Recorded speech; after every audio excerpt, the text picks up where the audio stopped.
So, Jane Moodie, Ops Manager from Active Lancashire. Active Lancashire is one of 43 active partnerships from across the UK. Bottom line, what our job is to do is to get the economically inactive active. That's the bottom line, and we do that through working in partnership with everybody across Lancashire. Our role 10 years ago, we started a programme called the Challenge Through Sports Initiative Programme. And that was all about a gap that was identified in the market across Lancashire. So we now have a team of lived experience who work with people in recovery from substance misuse, mental health issues in the criminal justice system, and it's about using activity as a hook, and that's what we do. So we provide fully funded activity, and then we have a volunteer pathway, etc. However, that journey started 10 years ago, and we've had a lot of learning over those 10 years. Could go into lots and lots of fun and different things that introducing a lived experience into Active Lancashire. Oh my goodness me, there was a lot learning from that, which also included tucking handbags under chairs when people with lived experience walked into our office. But we have moved forward from that now. We now use lockers instead. So our role, we started that journey looking at that trauma-informed approach and what we did, and we probably didn't even realise that we had a trauma-informed approach when we looked at it 10 years ago. But now we wanted to show how we can influence other organisations.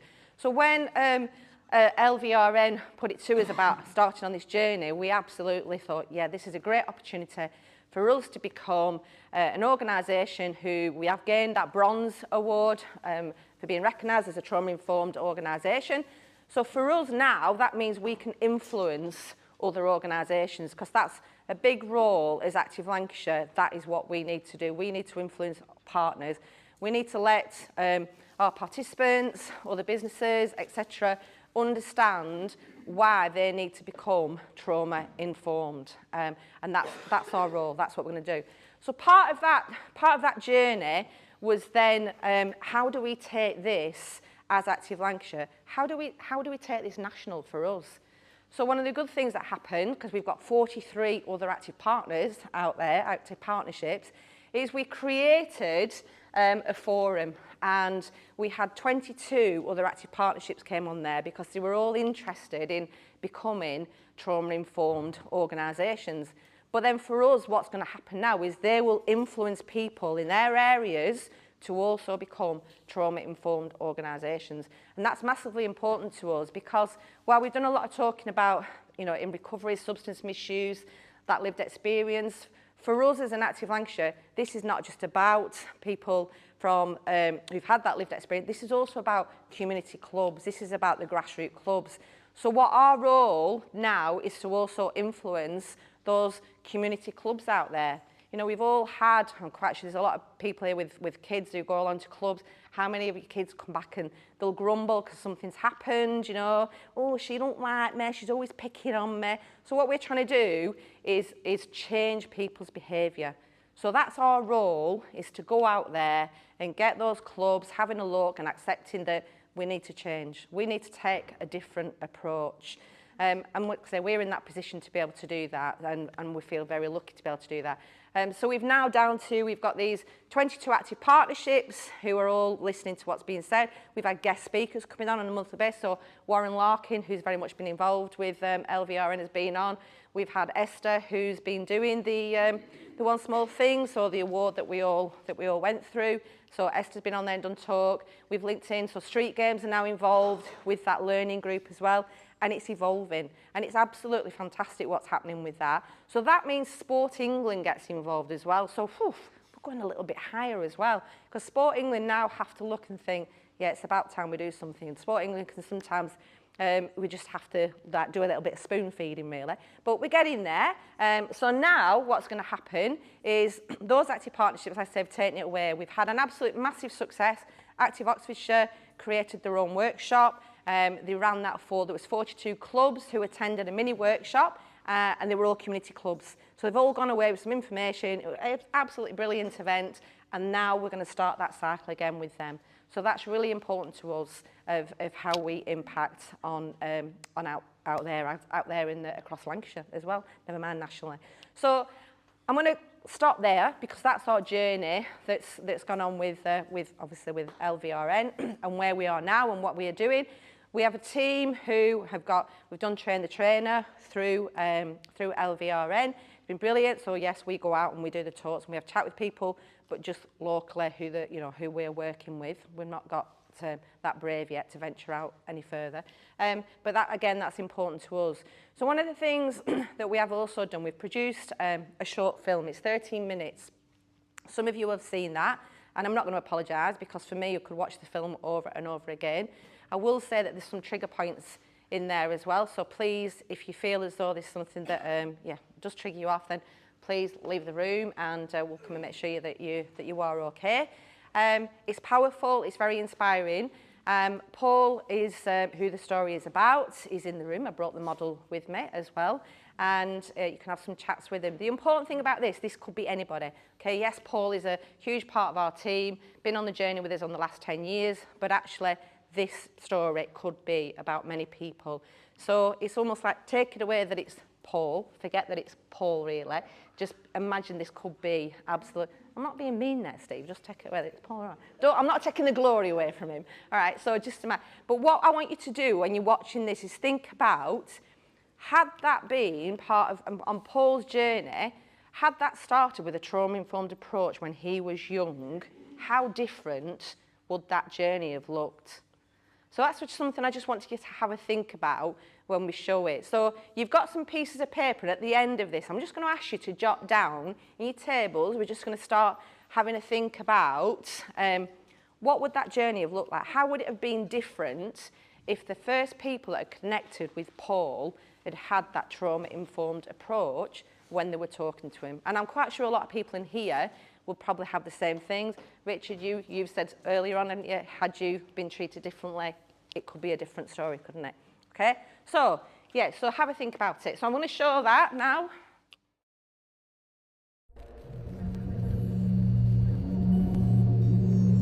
I wanted to live. I really did want to live.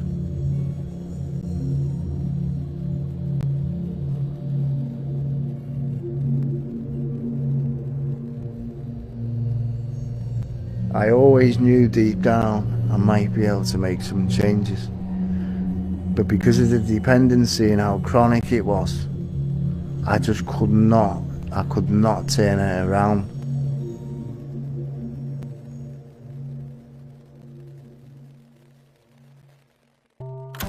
We brought up in Birkenhead in Merseyside, a jobless household. There was 4 of us, 4 brothers, and I had a little sister, I had a mum and dad. The usual, you know, running around the estates and up to no good and so forth. My mum and dad were lovely people, they had no money. It was really early for us, where we weren't going to school and we were going missing for a week. You know, and it started like that, and it started to get serious, and police were getting involved. My 2 older brothers, they were criminally active. There was a lot of violence and stuff like that going on even at that early age, and bringing it to the house. All kinds of different traumatic visual things that we'd see. We were hanging around with older lads then as well. He's going on house burglaries and all kinds of stuff like that.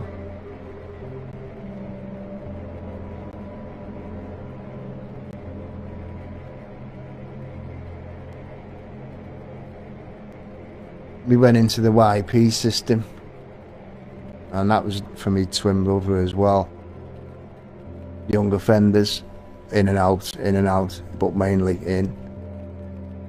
And I remember them saying to us, like, you need to go home. And we thought, well, why is that? We're supposed to be banged up. So they took us home with these police officers in an unmarked car. You know, and it was like, we didn't even know why we were going home. My mum opened the door. We hadn't seen her since we were 12. She said, you need to go upstairs and speak to Darren.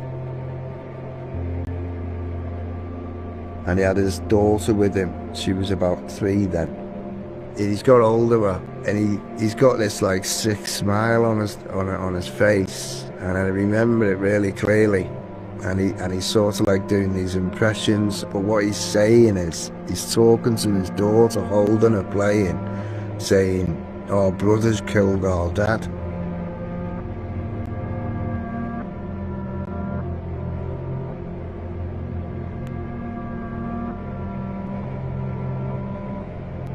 And he says, "Where he's gone. Dad's gone. Gary's killed him with a samurai sword, and he's done him."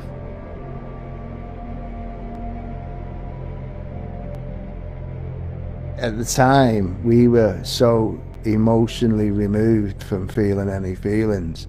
We were more interested whether he was getting bail. It was like there was no time for being nurtured from a parent point of view. You know, there was too many people and too many things going on at once to be able to get that attention. Social services, they tried that many things with me. It's hard to keep up.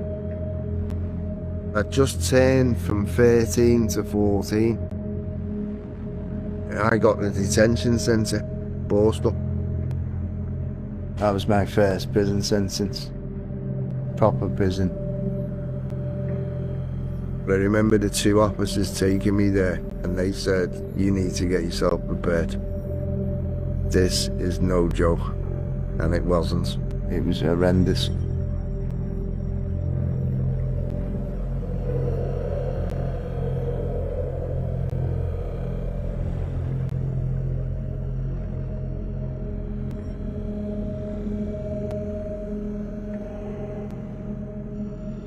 They were designed to do you in mentally. A concentration camp, it's the only way you can describe it. You know, you're marching everywhere, frightened to death.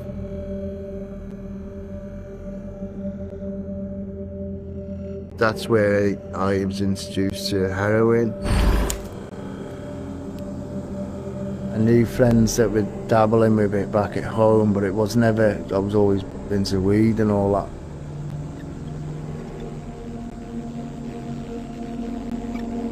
That was my first smoke. And when I got out off of the estate, we were on it, because we were in the epidemic. I was already getting the warning signs before I was released, you know, don't get involved with that. And I did.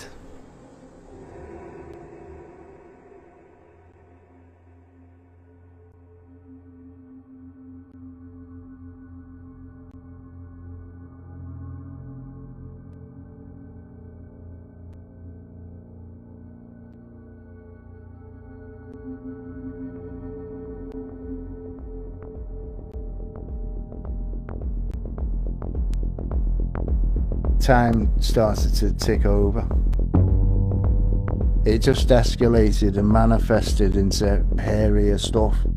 You're either in prison or you've got nowhere to go. You're either just bumming off people's houses or living in hovels and running around with these alley cats, or you're in jail. There was no foundation for normality in my world at that point. So we just carried on.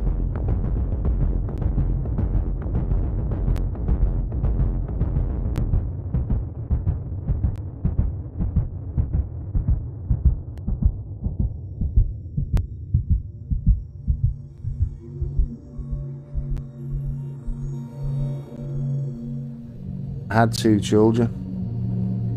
Maintaining responsibility was impossible at that point. And they were growing up without me. It got to the point where I was just in jail all the time anyway. My twin brother lost his life when we were 21. We were both sharing the same cell. And this was the very first time we both sat down and says, we need to sort our lives out. 2 days later, the door flies open, your kid's gone. You know, he's dead. that was very traumatic, to try and deal with that and find my own identity. I was released a few years later, and my older brother Darren, he was released after doing 16 and a half years. I was running about with him, doing this, that and the other, with drugs. We both got arrested for 2 shootings in Liverpool. Both got remanded for 2 murders. And it was the same wing, the same landing, and I was looking through my spy hole at the same door that I was in when I was a kid. He didn't prescribe medication then in the prison system. He had to go bareback, screaming like a pig behind the door, you know, detoxing. It was fucking horrendous.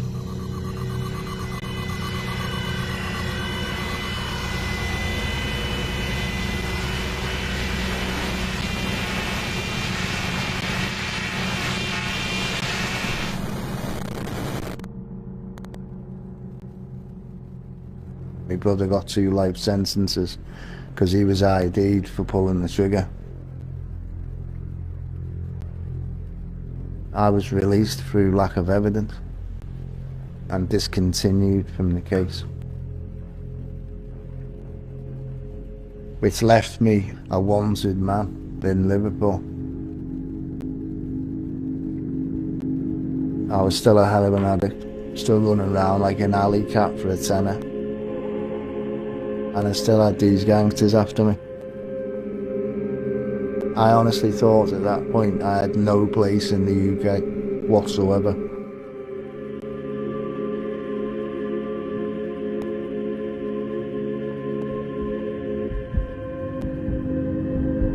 I had a bloodborne virus, hepatitis C. It was on all kinds of prescription drugs, drinking, heroin, full house.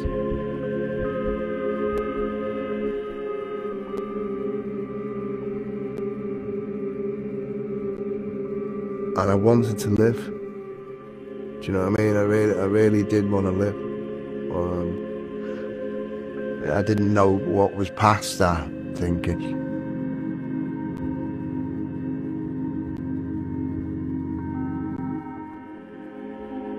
The fundamental turning point for change is accepting that you could never do this on your own.